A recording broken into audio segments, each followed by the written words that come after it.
Pourquoi rajouter plus d'ischio dans vos entraînements de type renfo, crossfit ou même en musculation? Que ce soit pour des questions de stagnation sur les performances, de renforcement ciblé ou d'équilibre et surtout de blessures, voici pourquoi vous devez en rajouter.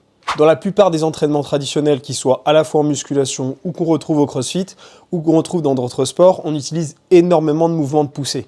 La plupart des gens utilisent beaucoup la poussée pour se déplacer, pour ajouter des exercices ou tout simplement dans les entraînements qu'ils font en renforcement. Or, aujourd'hui, le problème, c'est que la cuisse, c'est 50% devant, mais c'est aussi 50% derrière. Et ça, aujourd'hui, ça provoque beaucoup de déséquilibre. On fait beaucoup de poussées et rarement on fait justement l'utilisation de l'arrière de la cuisse. On utilise beaucoup de poussées à la fois sur des squats, de la presse, des thrusters si on est au crossfit. On va utiliser des wall balls, on va utiliser beaucoup de poussées, des fois des deadlifts, mais rarement, ou très peu en tout cas. Le truc, c'est qu'aujourd'hui, ça provoque un déséquilibre sur l'utilisation de la jambe. Bien que les ischios sont stabilisateurs sur des exercices, ils ne sont pas forcément synergistes. Ça veut dire quoi? Ça veut dire qu'ils sont directement impliqués dans l'utilisation du mouvement et pas en train de juste stabiliser. Et tout ça, ça fait des performances en moins, mais ça fait surtout un risque de blessure qui est très accru. Aujourd'hui, l'ischio, c'est à peu près 50% de la masse musculaire qui compose ta cuisse, voire plus pour les personnes qui ont un bon équilibre. Mais la plupart des gens ne retiennent que ce qu'ils voient devant eux, et pas forcément ce qu'il y a derrière.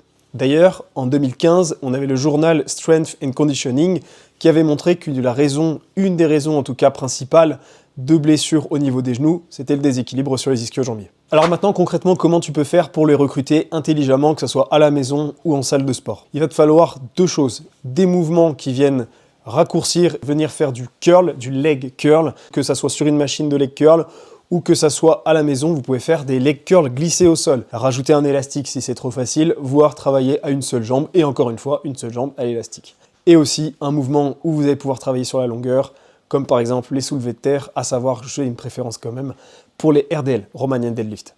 Utilise ces deux mouvements combinés pour avoir un bon recrutement de tes ischio-jambiers. Et une fois que tu mets en place ce challenge, essaye d'avoir au moins 8 séries des deux dans la semaine sur ta programmation. Envoie ça à ton partenaire d'entraînement et n'hésite pas à aller voir plus de contenu sur les volumes d'entraînement et les recrutements plus bas sur mon profil.